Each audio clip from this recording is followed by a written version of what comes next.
Are you ready to explore the unknown?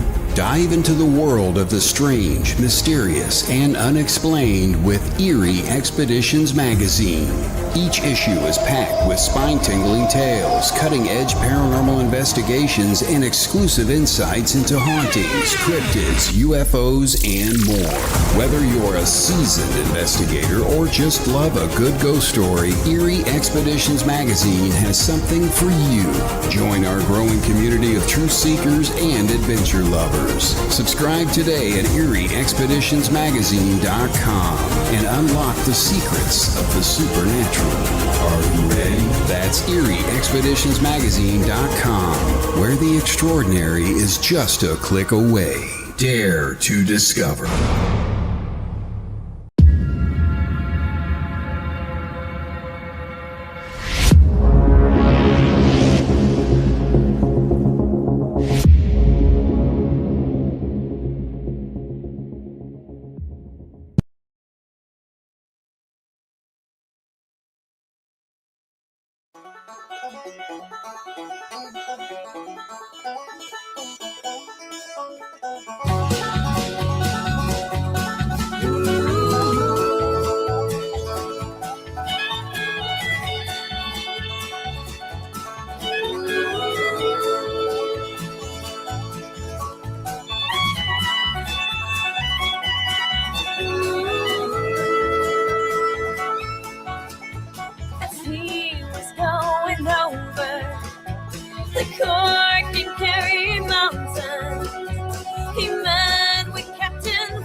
Whack for my daddy-o, whack for my daddy-o, there's whiskey in the jungle.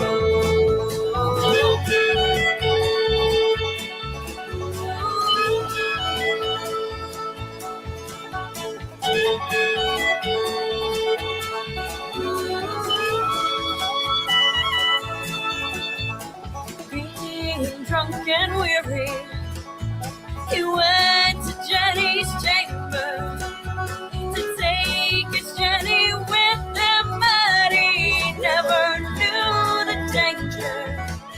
For at 6 or maybe 7, here walked Captain Farrell. He jumped up and fired his pistols, and he shot him with both barrels.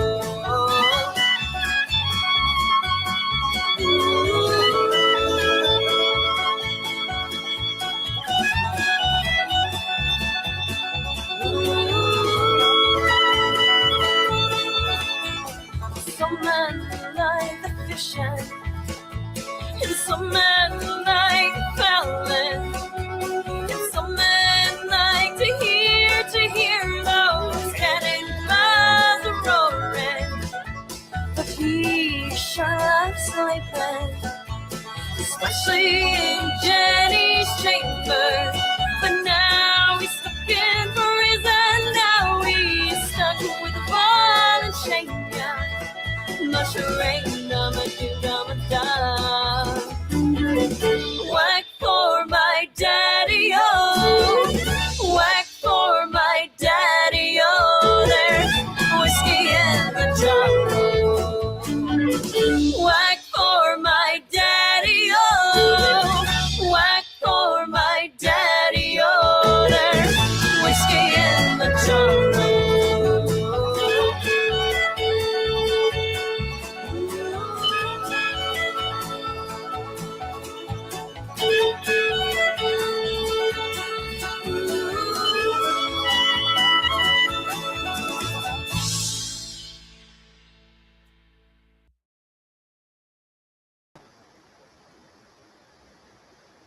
Hello, this is C.L. Thomas, and you are listening to the Gateway Podcast live on United Public Radio Network, 107.7 FM New Orleans. And just for Sean Kelly, I decided to play Wild Whiskey, and that's his favorite song. It's the Whiskey Jar with the Wild Mountain Band. There's something going on with my screen right now. I'm not sure what's going on. It's not coming on for whatever reason. So let's see here.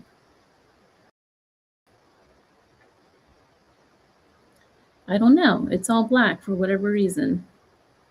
Yeah, it's dark. I don't know. The camera's not working, and I'm not sure why. It's a network problem, you guys. So just bear with me 1 second. Let me try to figure this out real quick. In the meantime, my guest tonight, her name is Morgan Daimler, and she is a renowned author and historian. And she's a historian. She does a lot of legends, and she works strictly with the Fae. And I think she might be the only world's foremost expert on the Fae that I know of. So she's going to come out here in just a minute. You've been listening to Sean Kelly with Into the Night, and again, I just played his favorite Irish song, since it is St. Paddy's Day. Whiskey in a Jar. And the band, it's called Wild Mountain.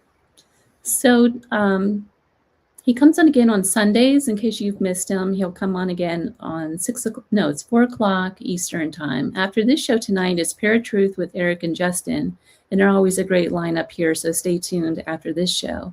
It's currently 89 degrees here in the valley, and I hope everyone's doing good. So I just got back from Milwaukee, Wisconsin this week, and yeah, you've seen what went on out there just now. So I'm so glad to be back in Las Vegas, where it's pool season. So also on Sunday, check out on my website at clthomas.org. Go to erieexpeditionsmagazine.com. I know everyone's been waiting for it for a long time. The magazine comes out Sunday. It is at print right now, being printed. So stay tuned for that. So in light of St. Paddy's Day, again, we are exploring the Fae with the only known expert on the Fae that I know of. Her name is Morgan Daimler, and she is in Canada. She teaches classes on Irish myth and magical practices. I can't talk tonight. The Faes and related subjects in the United States and internationally. Let me get her on here.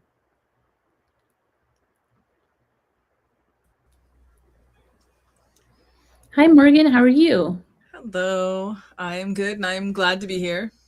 It's going to be kind of weird because my screen is black and I'm not even sure why. I'm trying to figure it out right now. So I do apologize. I normally don't have this many problems. That's okay. And I find anytime I do interviews about this topic, things get a little interesting. I don't know if I should try to get out and go back in again. Maybe that'll work. But, I don't want this stream to end. That's the only thing. That's fair. So I can hear you fine. I just can't see you. Let me, Sean, can you figure this out real quick? So this is my co-host, Sean.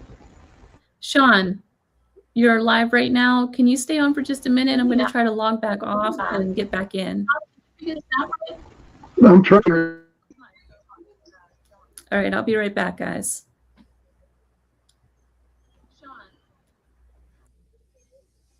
Yes.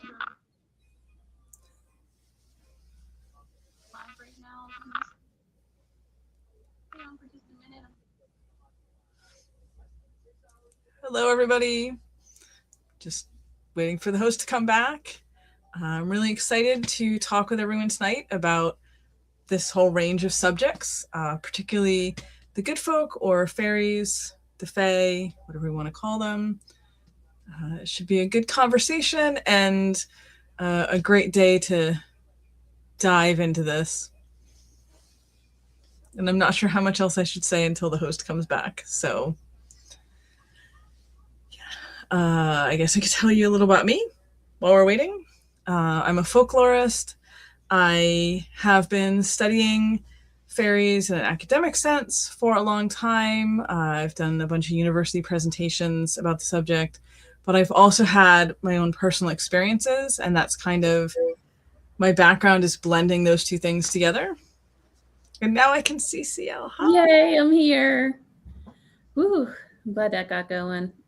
So I am so sorry that that's happened. I feel so bad. I'm always messing everybody up. I played Sean's favorite song and everything just went to hell and back from that. So I seriously, when I talk about this subject, we end up having the weirdest tech issues a lot of times. So it's fine.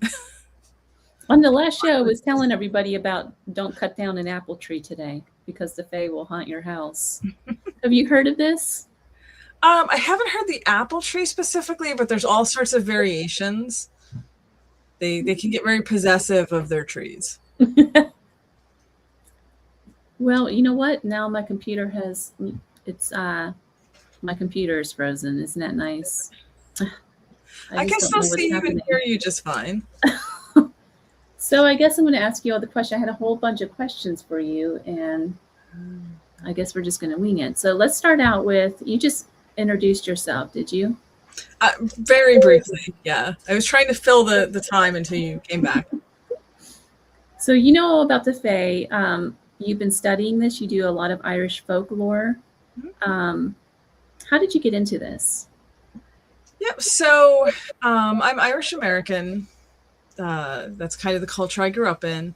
My grandfather was from Cork, and I have had my own experiences since I was very small. And as I got a little older, I started to dig into like the written material, the not quite academic at that point, but like the recorded stories, just because I wanted some more context, honestly. And it's such a fascinating subject. I found that the more I dug into it and the more I learned and the more I studied, the more I kind of fell in love with the topic. There's so much to it. I don't think you could ever really know everything there is to know about this subject. And I love that. It keeps it interesting. In your research, how are fae best understood? Are they spirits? Are they deities? Are they another race entirely? What? I'm a little we just talked about this on the last show I was on, and they thought that there was a lot of speculation that it was only an Irish thing. Yeah, the funny thing is, most of the like popular ideas about fairies are from England or English. The idea that they're tiny, the idea that they have wings, the idea that they have pointed ears, that's all kind of leaning into sort of English belief. In Irish, there's a different word for them, but the English translation would be fairies. And you can kind of find these sorts of beings in Ireland, Scotland, Wales, England, Cornwall, France, sort of all over the place. Iceland has beings that are very, very similar. So I personally think if you look at like human cultures around the globe, you're going to be able to find beings that would fit into this category, what we would call fairies, wherever you look. It just seems to be that they're everywhere, and humans are kind of aware of them everywhere, wherever they're found. So the Irish ones tend to be kind of popular, I think, because there's a lot of written material about Irish fairy beliefs. But yeah, definitely not exclusive to Ireland. And not meaning to talk too much, but to circle back to your first question as to what they are, all of the above, really. Fairy is kind of a catch-all term for a whole range of different individual specific kinds of beings. Some of them were once known as pagan gods, particularly like the kings and queens of fairy tend to have previously been pagan gods. Some of them are non-human spirits. They've never been human.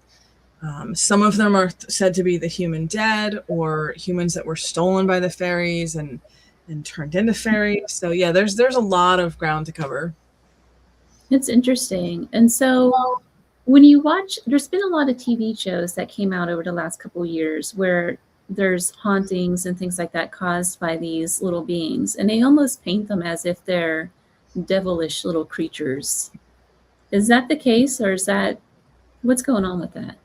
I mean, certainly some of them could fit the category you're describing. One of the really interesting things about fairies is the range of appearances. So you have some that might be very small. You have some that look very human.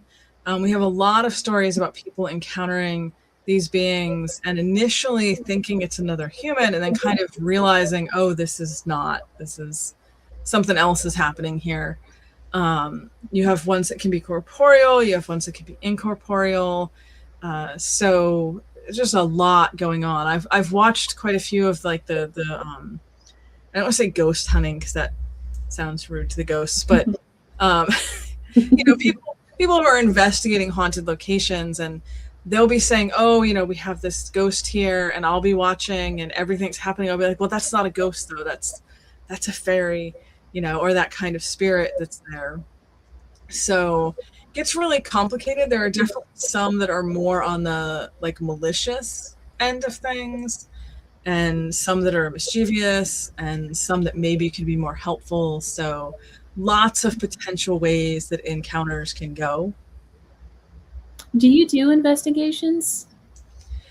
I have occasionally in the past.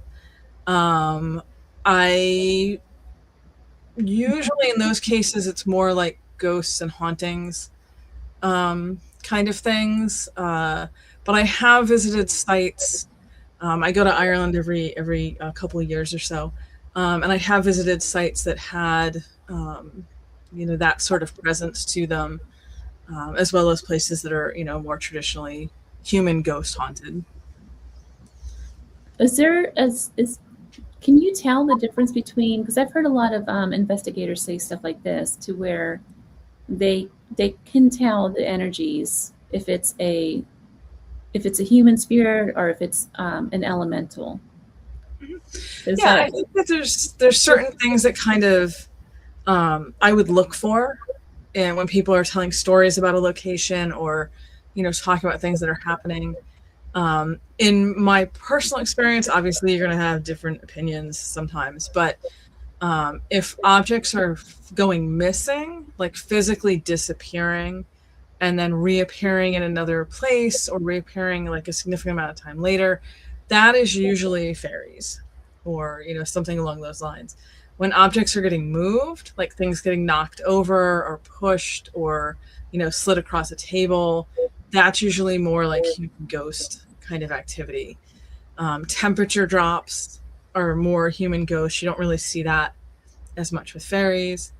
You can get some similar things like batteries draining really quickly. I always used to say that was just ghosts. I was pretty adamant that like that's a way you can tell if it's ghosts that are there. But I have a very good friend in Ireland, and she went to a location that's very strongly connected to fairy belief over there, and all of her batteries kept draining, just draining and draining and draining. And so we were talking about it afterwards. I'm like, well, I guess I was wrong.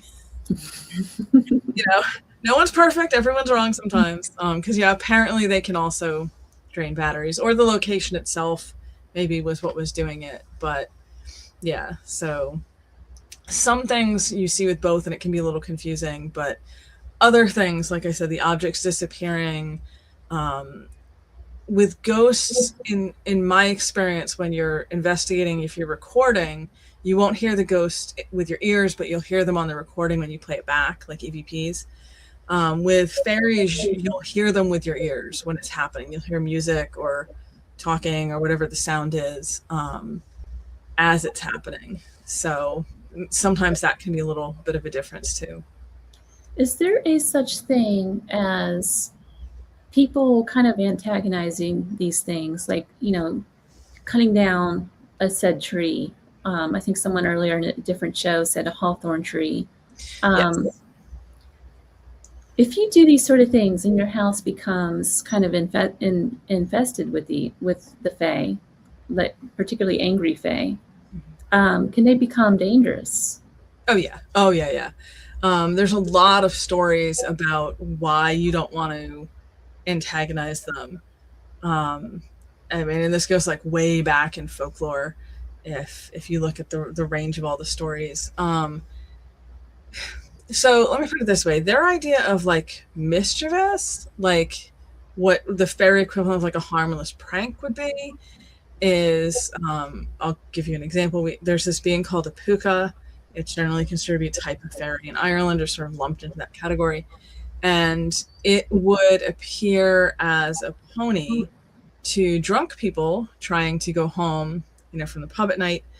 And it would convince the drunk person to get on it, to ride it, to go home. And then it would just take off and tear around, rearing and bucking and just completely terrifying this poor person, until either the person collapsed from fright and then they would kind of dump them in a ditch, or if the person out loud said something like, God save me, and then it would also throw them into a ditch.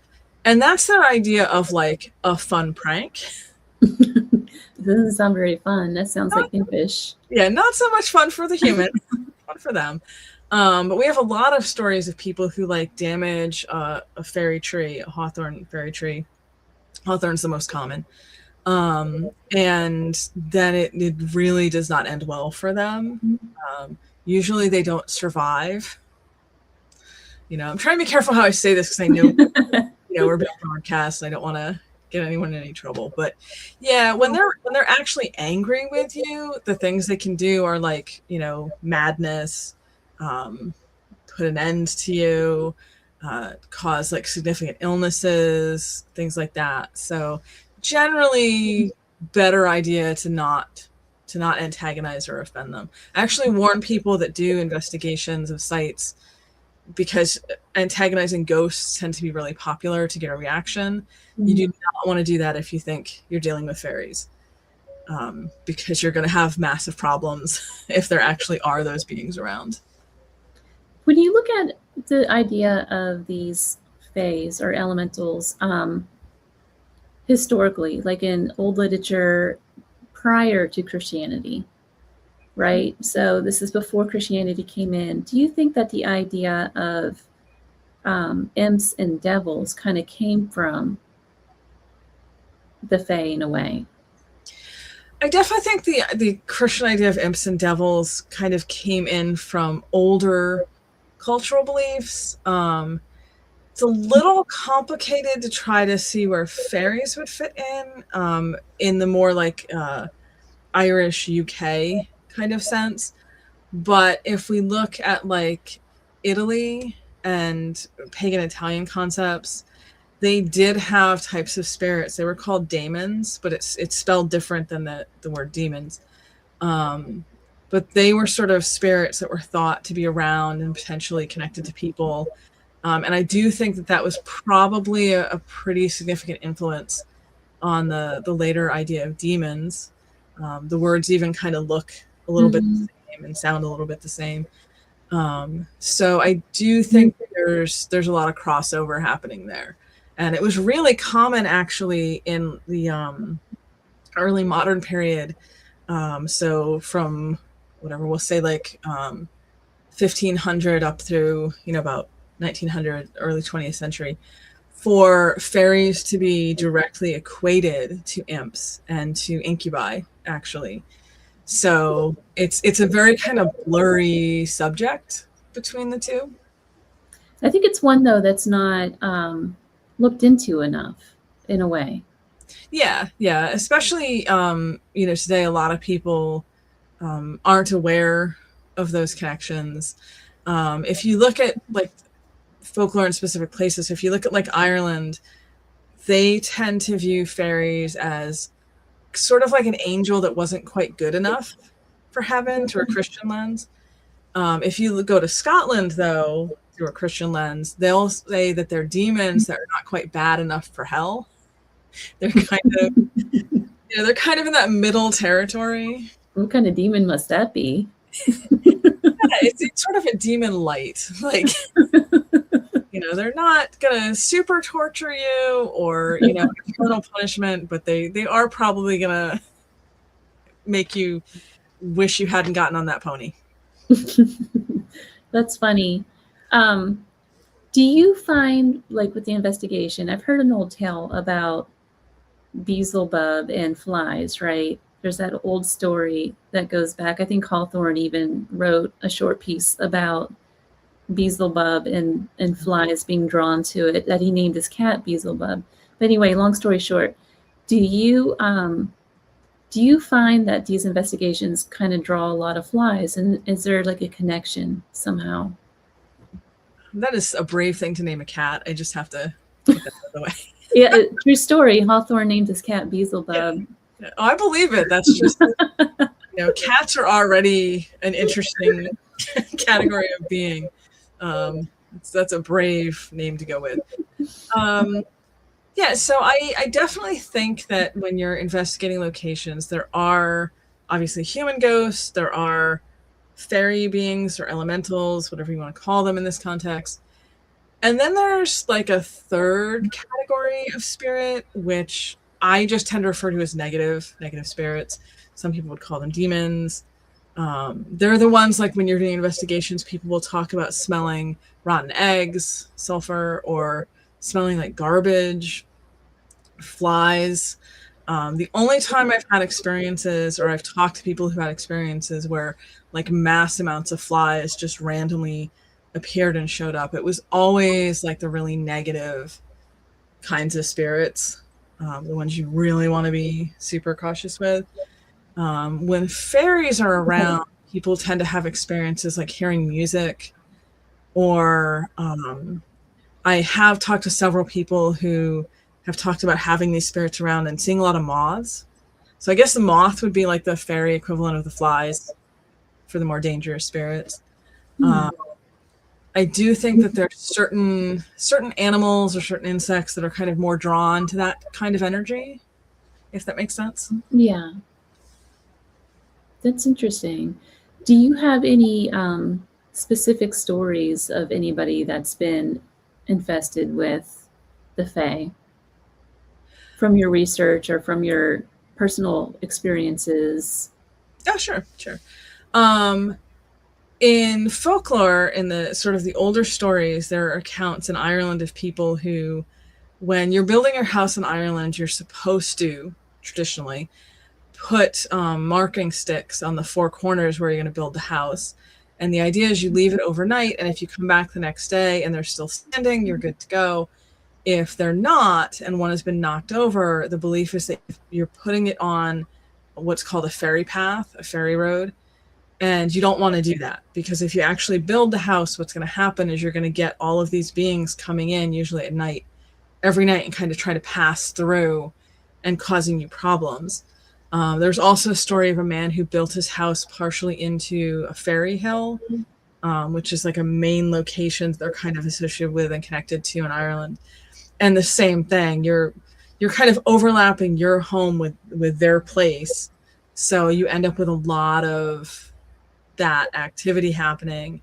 And it's usually sort of very distressing, upsetting kind of activity. More like what we might equate with like poltergeists, for people who are familiar with that, like cabinets opening and slamming closed, furniture flying across the room, just very disruptive. Like you would not want to have to be dealing with this. And I did actually talk to someone once. This was probably maybe 12 or 13 years ago at this point. And she had bought a house that had been abandoned for a few years, had been empty for a few years.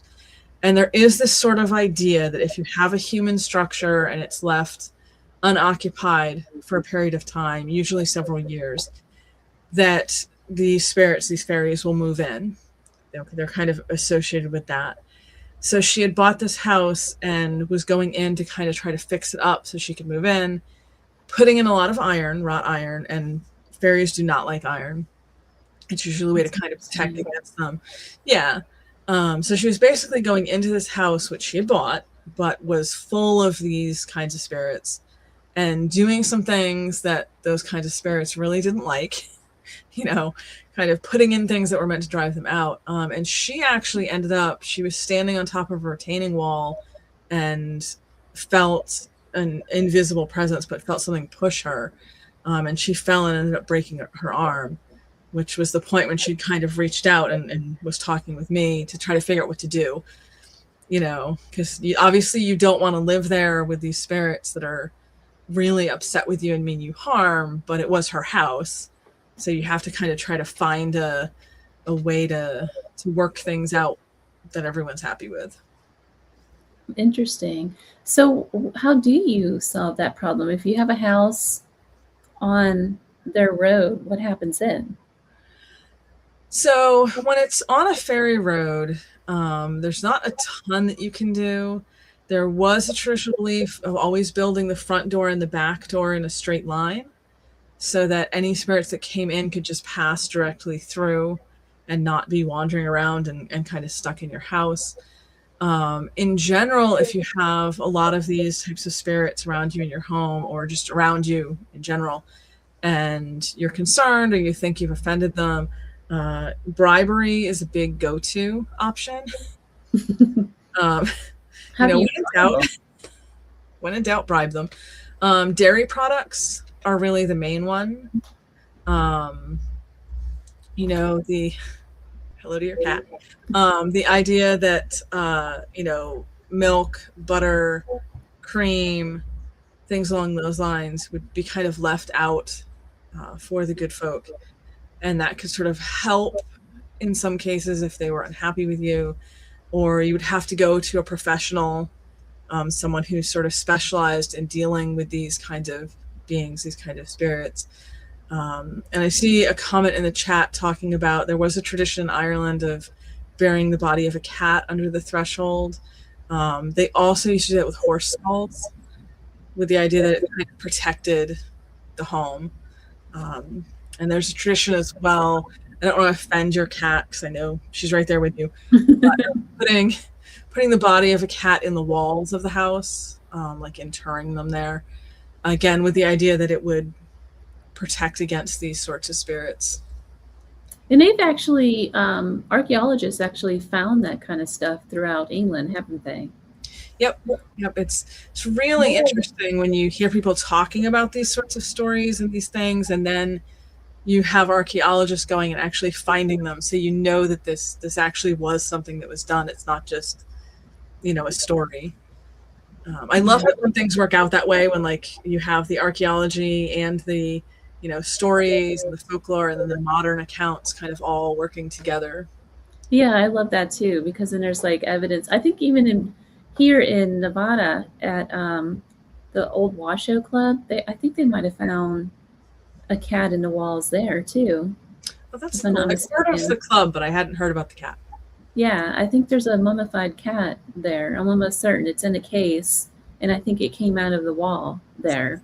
Yeah, it used to be a pretty widespread practice in some communities, and definitely as people who were emigrating over from Ireland or from the UK came over to the US or to Canada, they would incorporate those things. So you do sometimes find them over here too.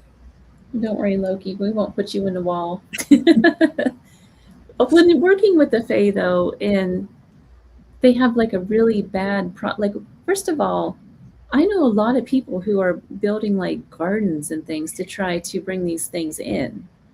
Why would you want to do that if they're such a nuisance? So generally speaking, particularly in Ireland, you traditionally would not want them, particularly in your home. You see more protections against them, like things to keep them out. In other places, sometimes the relationship can be a little different to these sorts of things.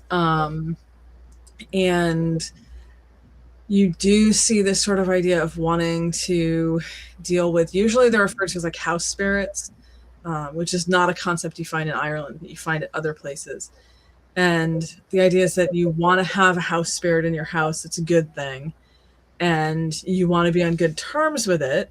You know, maybe a weekly bowl of porridge or bowl of cream, you know, maybe bake them a little loaf of bread, leave it out for them once a week, something like that. And they would kind of help protect the home and be positive spirits. But unfortunately, and this is something we see from like English folklore, when you offend them or upset them, which is easy to do unintentionally, giving them a gift of clothing will horribly offend them, for example.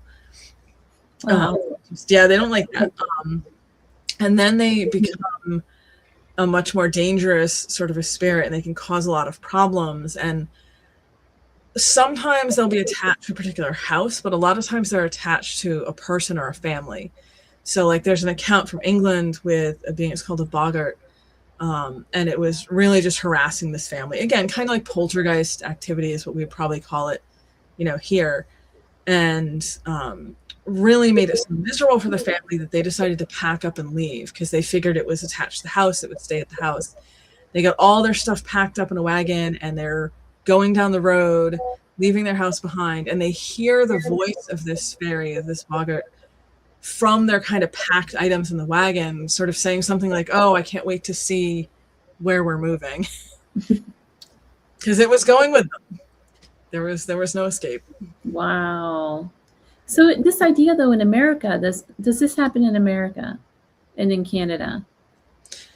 Yes. This surprises a lot of people. A lot of times when this subject comes up, I'll see people very adamantly saying, no, absolutely not. But we actually have something like 400 years worth of folklore in Canada and the US and also in Mexico, actually, of these sort of, I guess you would say, European spirits, fairies, coming over and being seen and encountered and experienced here.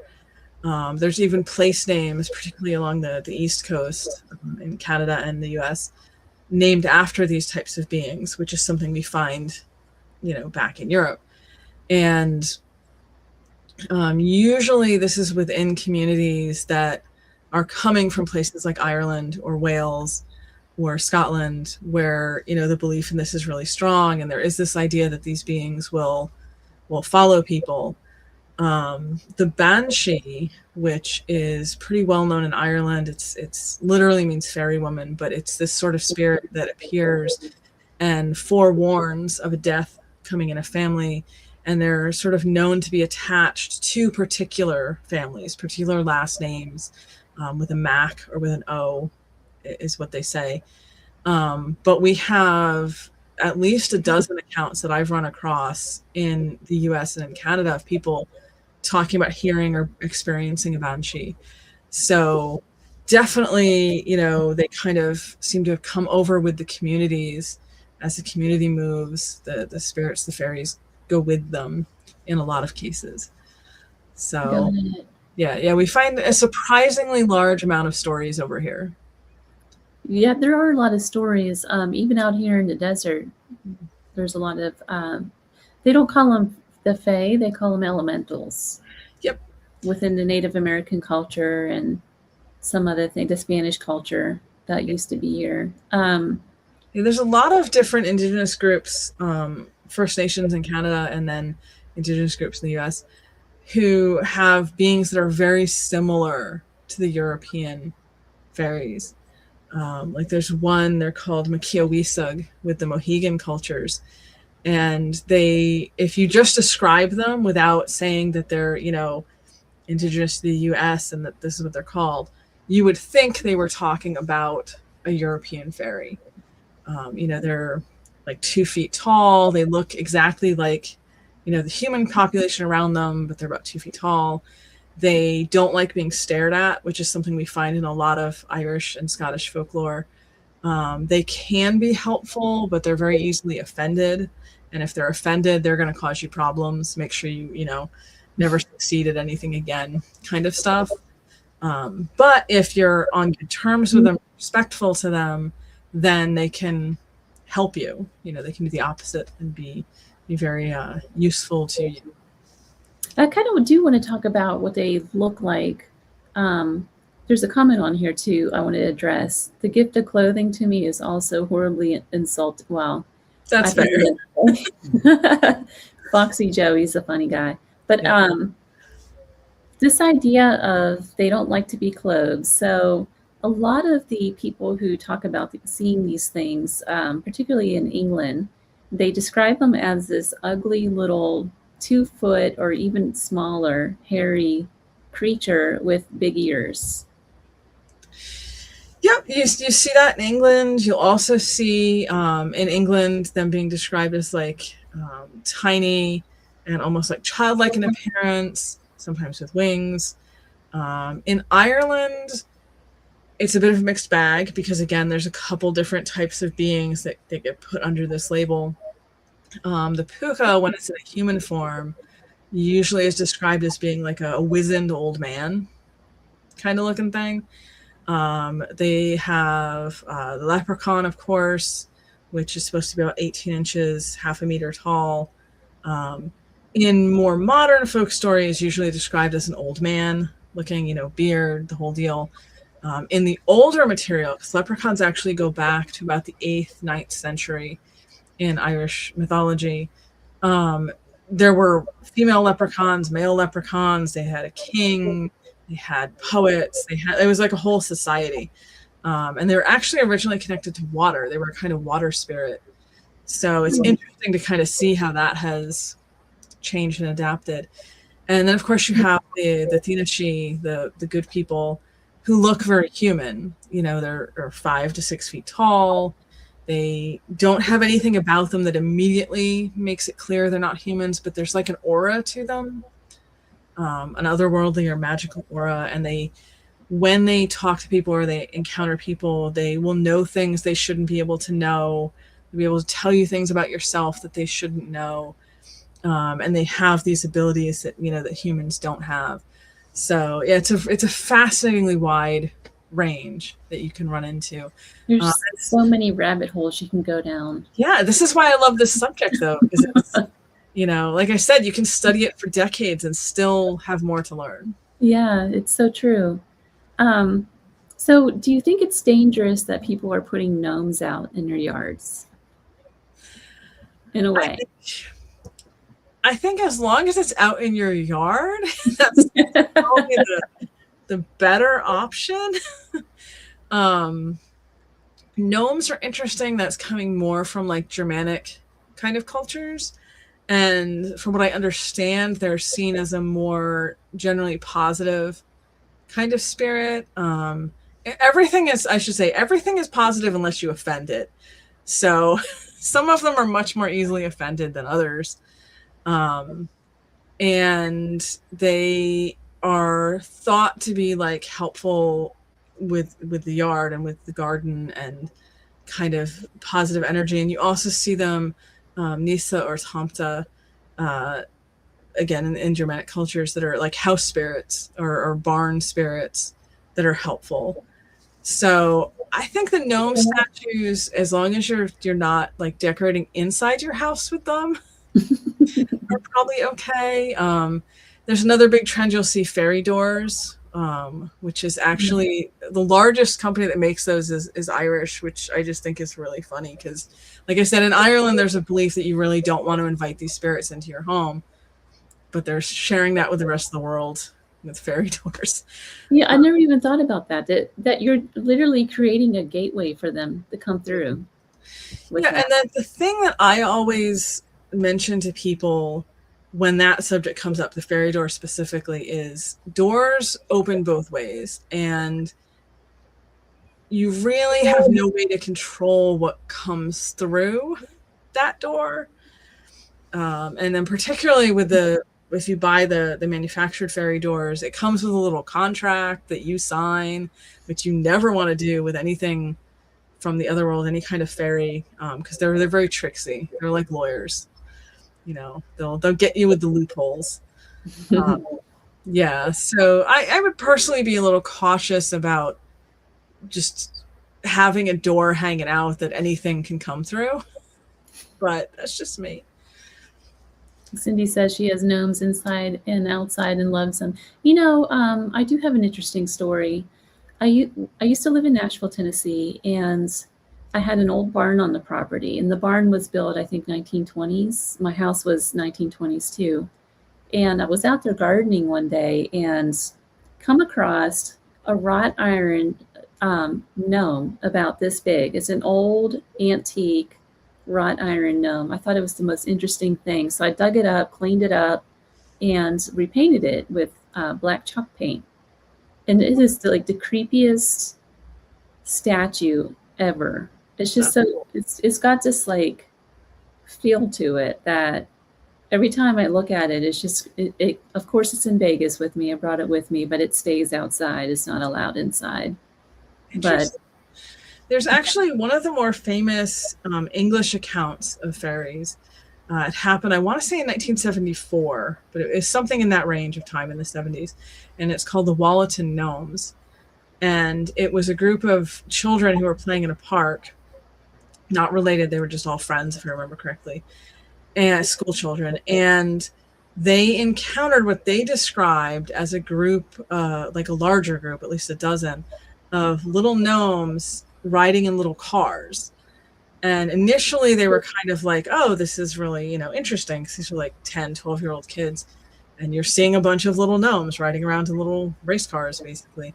But once it got their attention, from how the story went, the gnomes ended up chasing the kids and kind of chased them out of the park. And then, of course, the kids went and told everyone. And it was a whole big thing at the time. And it's been written about a little bit since then. So you just reminded me of that when you mentioned wrought iron gnome. Then I was thinking gnomes and race cars. So that's really funny. Well, I want to know, we're kind of running out of time already. Tell me about your work and where can people find your work at?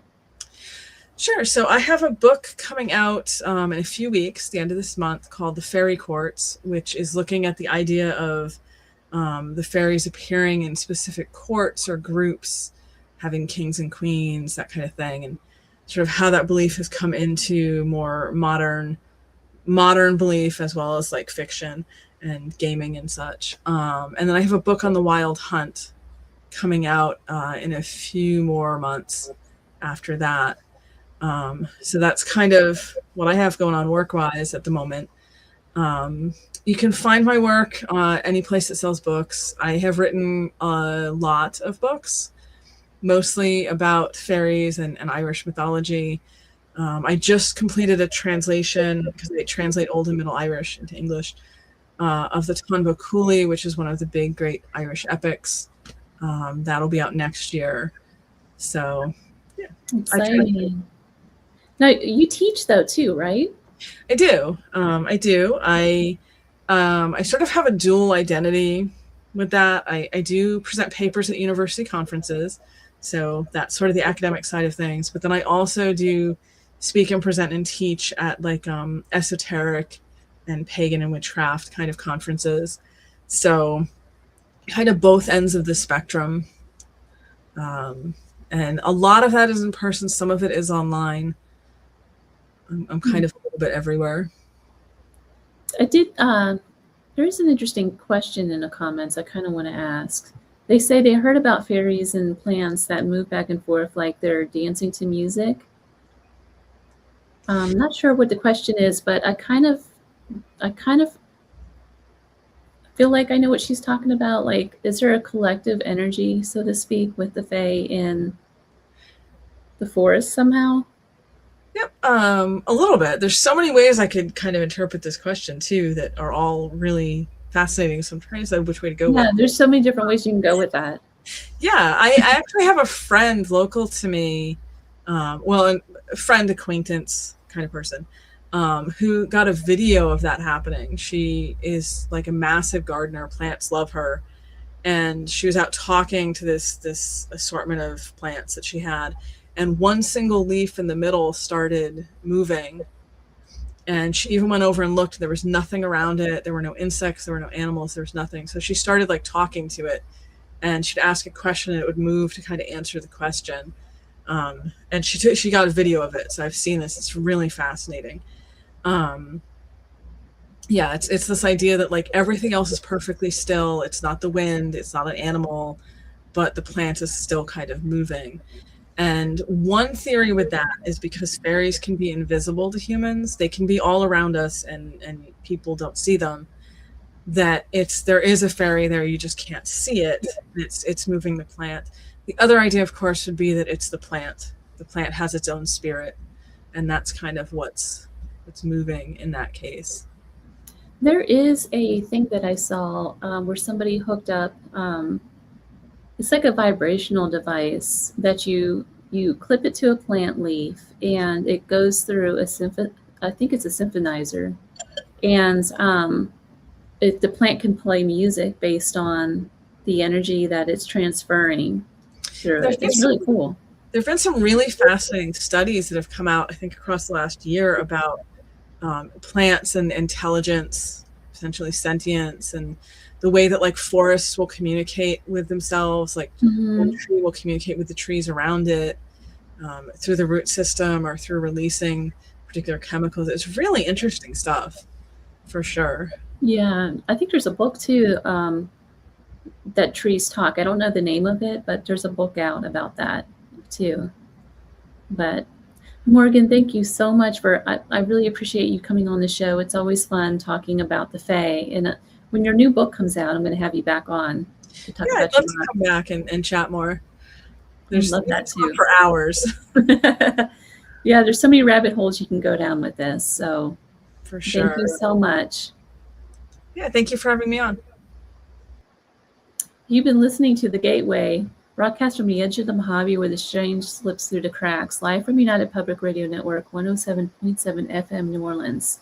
A special thank you to my guest, Morgan Daimler, for coming on and discussing the Fae, and thank you all for listening to the podcast. And again, I'm so sorry for the video mishaps earlier today, but I do hope you enjoyed the song that I played, especially Sean Kelly. Thank you all, and until next time.